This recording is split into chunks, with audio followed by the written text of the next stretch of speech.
So, Chris, obvious question, but you were supposed to be fighting tonight. Is it disappointing, or do you like the fact that you're on the same card now with Jon Jones? It was very disappointing. It still is disappointing being here and not being the one fighting because I envisioned fighting on this card at Staples Center, in LA. So it's kind of like bittersweet because then I ended up getting a great card with Jon Jones' card on May 23rd. So. Can you explain the injury and why it's so problematic? Because a lot of people, I don't think, understand how debilitating it can be. It sounds small, but it's a big deal. Yeah, I mean, I broke my rib before and fought through it. This is something that I couldn't have fought through. It was that bad. It's the muscle. It's not the muscle. It's the cartilage from the sternum that attaches to the ribs that fractured. So they cut in half. So it kind of controls everything: coughing, breathing, even like being able to posture up like this. I was kind of like hunchback for like 1 or 2 weeks, and like everything was just terrible. So there was no way I could fight. Or even train, so yeah. Some people are starting to say, though, hey, Weidman hasn't fought in enough time, he should be stripped of his title. Curious what you think when you hear that and what your actual own thoughts are on, how long a champ can be laid off before you need to have an interim.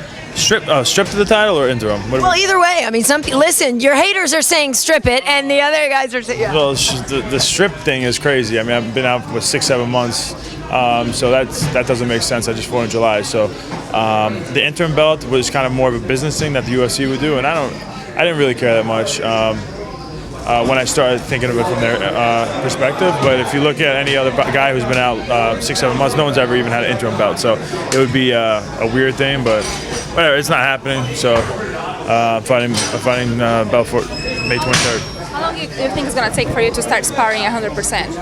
I'm hoping another couple weeks.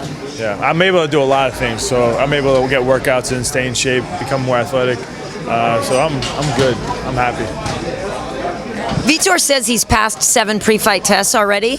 What's your testing situation? Okay, there's my answer right there to that question. What are your thoughts? I don't even want to. If he passed 7 pre-fight tests, that's great. I hope there's 7 more. For everybody in the UFC. I think, especially with this Anderson Silva thing, it brought a lot of bad press to the sport, but which is going to allow us to grow now. Sometimes bad things need to happen for the sport to grow, and I think, especially starting July, the sport's really going to start changing, and we'll have more clean athletes. But I just don't want the stigma to be attached to the sport that every guy's doing it. I'm a champion. I've never taken a thing in my life, and I just want the guys, younger generations coming up, to not look at these other guys who got caught and think that's what they have to do. You don't have to do that. Just hard work pays off. And what's your thoughts? So some people think Anderson, once you test positive, then they start to look back and try to say that he was always doing it. Do you have an opinion? It's all speculation. So I could speculate and kind of hammer his name, which I wouldn't. I don't like to, kick people when they're down. It's easy to do that, and I'd rather not speculate because no one knows the truth. Have you been tested during this game? I was tested. I was tested once. Yeah. Comment as well, like today you guys were more respectful, like with each other, from see the past situations. Can you comment on that changing like a little? Well, we ended up. I was working out with Dillashaw and Faber in the workout room here, and all of a sudden the door opens up and Vitor Belfort starts walking in, and we're staring each other down. We weren't sure if we were gonna hate each other or not, and then we ended up cracking a smile, and we were cool. We just started chatting.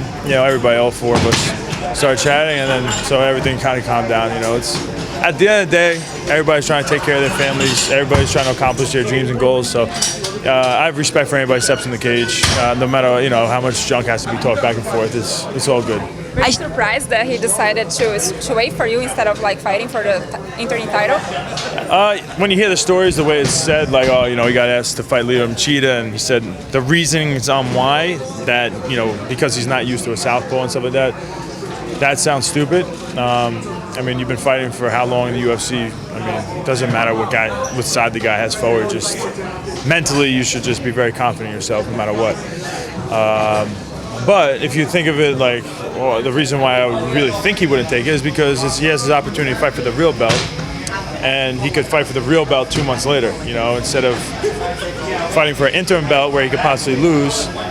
So, and then he doesn't have to get to, accomplish his dream or even have the chance to accomplish his dream and get fighting for the belt. So I understand. I shared a picture of you and Jon from the press conference today, kind of fist bumping the idea of a super fight in Madison Square Garden. That would be ridiculous. How serious are you about a super fight with Jon, and whether or not it was at MSG? I got Vitor Belfort on my mind. He has Anthony Johnson on his mind. But I have a vision since I started this sport, and it started with beating Anderson Silva and defending the belt, and I said I was going to do it. And clearing out my division and having a couple super fights, and I want to fight the best guys in the world. People that think I want to fight the guys that people think I can't beat. And so I don't want to fight guys, everybody that everybody thinks I'm going to beat. So best competition is what I want. In light of the steroid controversy these days, how does it feel going up against a guy who has a track record of being fought for that sort of thing? I mean, this is like old news to me with Vitor because he's failed drug test twice. We've gone through it. We were supposed to fight. Last May we were supposed to fight, and then he ended up having to pull out because of drug testing. So I don't know. How does it feel? I mean, I just hope he's staying clean. I hope he's not trying to find ways around the drug testing, and I hope he is getting drug tested appropriately. So. I mean, do you sort of have a sentiment like I shouldn't have to fight this guy because No, failed I twice? want to fight him. I want to fight him. So I'd be disappointed if he was to fail a drug test, but at the same time, I do want him tested. I want a fair fight. Your thoughts on Machida and Rockhold? On what about him? On the fight? How do you Honestly, think? I really don't know. It's hard to predict. I think I have a lot of respect for both the guys. Both of them are very talented, athletic guys who have gold on their minds. It's going to be a really good fight. And tonight for the main event, who do you think is going to win? I'm going to say first round. I'm going to go with Ronda Rousey by knockout, first round. She likes fighting with you on the same card. Didn't happen tonight. Yes, I know. Lucky Charms, but I'm here. I told her that. I was like, hey, I'm going to be in the building. So the Lucky Charm is still here, so don't let that get in your head. And she'll be at my next fight, so we're good. Thanks, Karyn.